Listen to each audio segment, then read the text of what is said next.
Welcome back to the Huddle. What a week we've had. There were plenty of ups and downs with some massive scores, but plenty of misfiring guns and a couple of injuries. Before we jump in and have a look at the team for round 2, let's see how they did in round 1. Charlie Gubb was one of my non-playing reserves. However, when I saw Sully named for the Tigers on the wing, I brought him in, which freed up about 50k. I then had to move Talakai up to the second row, and I thought I'd just chuck Sully in because he did just sign for over $1 million and they must rate him down there at the Tigers. The Tigers also put 30 points on the Rabbits last year in both their games, so he was one of my starting 17. So let's have a look at how the team went. Cameron Smith, our player over $500,000, bagged a whopping 38 points, and yes, it was very frustrating. However, that game was wet. There was not many attacking stats at all. It was just tackles.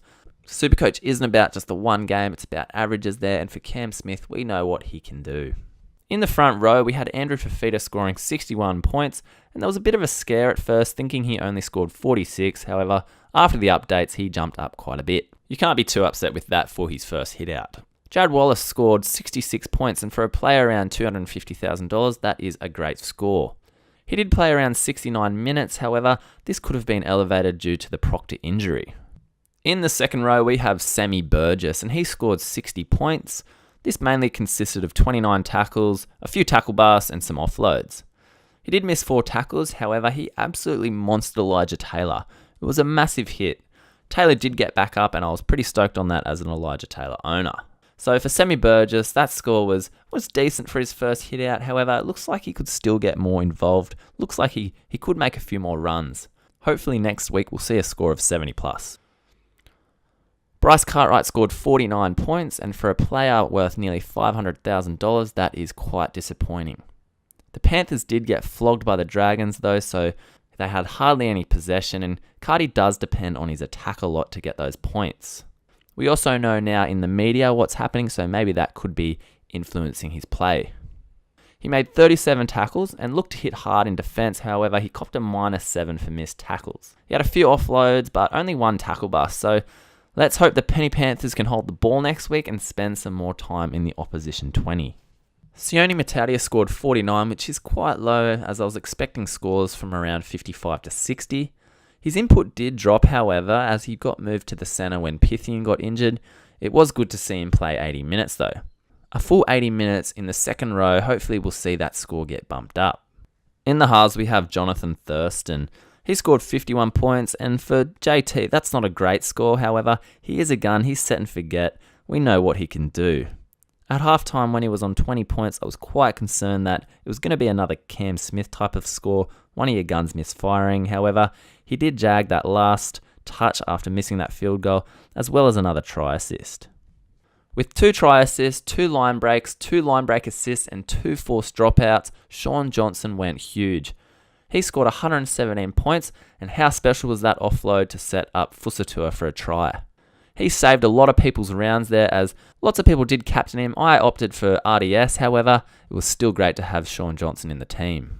In the centre wings, Tommy Turbo was another gun who just misfired. He didn't seem as involved this game. However, he was one decision away where he could have thrown a dummy to getting a solid score. Manly did only have around 40% possession, so hopefully next week he gets more ball and gets more involved. Dylan Walker was solid with 57 points. Despite Manly only getting 40% possession, he had a couple of conversions, a line break, 16 points from hit-ups, 16 tackles and 5 tackle busts. Manly have lost a few players to suspension, so the team won't be full strength, so hopefully he steps up next week. Dean Vare was far away from the action. Yes, he only scored 12 points. He made 3 tackles, however missed 3 tackles. The Panthers did get flogged, so there wasn't many attacking opportunities. Hiku does now have an injury, so he might get another chance to prove himself. However, he's really going to have to step it up next game. Our final centre wing is Moses Suli, and wow, what a game. I only brought him in for Gubb just to free up some cash. I had to move Talakai to the second row, so I thought I'd just chuck him in and see how he goes. And boy, he goes. He set up 2 tries, got 1 for himself, and scored over 100 there. He did get subbed off towards the end of the game at around the 67th minute, so that was an interesting move, and hopefully this isn't a normal occurrence. I chose not to get Teddy this year, and Moses Suli definitely made me feel a bit better for that, as Teddy went ballistic.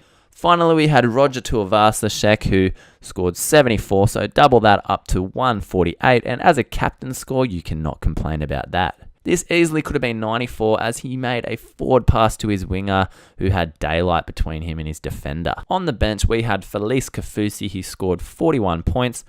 He made 27 tackles, 2 tackle busts, and had 14 points come from hit-ups. Elijah Taylor scored 39, and with 39 tackles, that is quite concerning. He did get hit very hard by Sam Burgess. He had blood coming out both sides of his head, and to keep going to around the 60th minute is quite courageous. It did look, however, like he was just sitting behind the ruck in attack and then getting in the line to tackle. In round 2, I'll be looking to see if he does play 80 minutes because that was one of the main reasons for bringing him in. Let's hope the head knock was the reason he came off early. Kane Elgey got a score of 44, and during the first half of that game, the Titans got absolutely dominated, so that's a decent score for his price tag. He did miss 5 tackles though, despite making 10. He got a try which bumped his score up as well, but hopefully next week against the Knights he'll have more attacking opportunities. Jared Hayne got 39 points, and it looks like it's going to take him some time to get back to his form. There was a few missed time passes to Conrad Huddle and that, and it was lucky he jagged that try to bump his score up. The Knights next week though, that should be a bit more of an opportunity to get some attacking stats and get into rhythm. So let's have a look at the total score and ranking.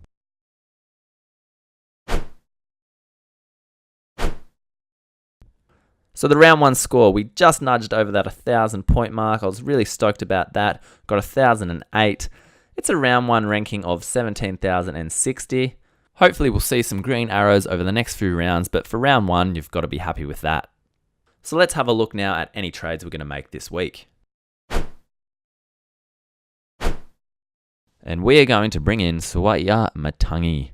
Now he had a great hit out for Parramatta last week. He played 49 minutes with a PPM of 1, so he scored 49.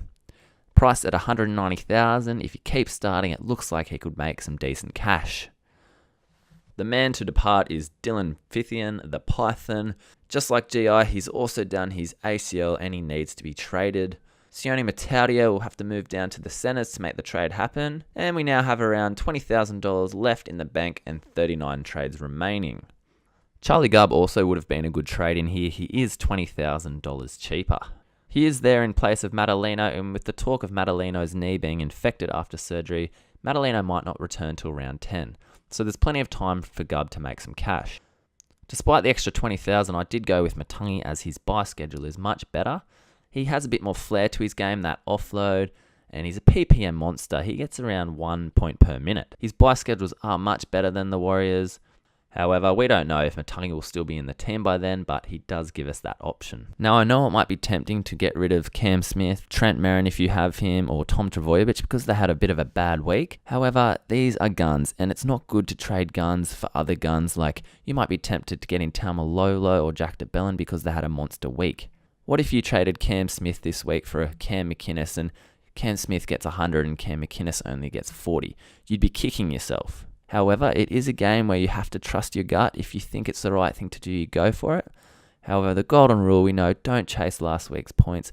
Don't do those sideways trades from gun to gun. The only time you should be doing it is injuries, but even the likes of Jesse Bromwich, who might only be out for 2 weeks now, if you can cover him with a Matangi or a Wallace, it might be worth saving the trades. But again, it's up to you.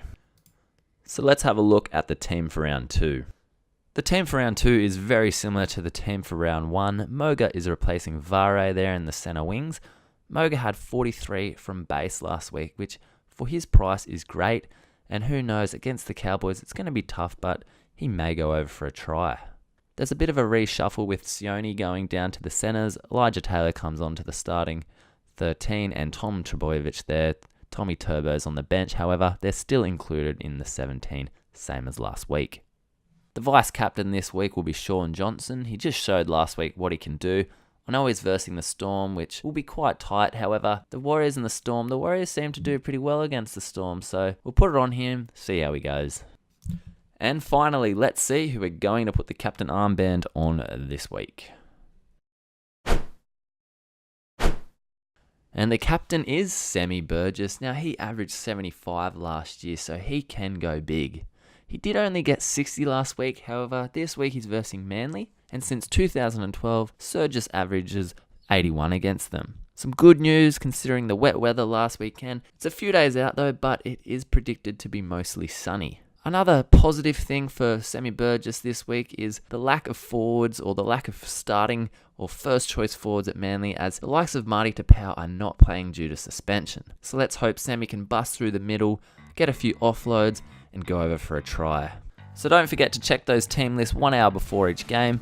I'll provide these over at the League SC Huddle Twitter page. I'll also be posting any late changes to the team. So be sure to check in next week to see how the team went and who will be trading in before those price changes. All the best with the teams. Let's go.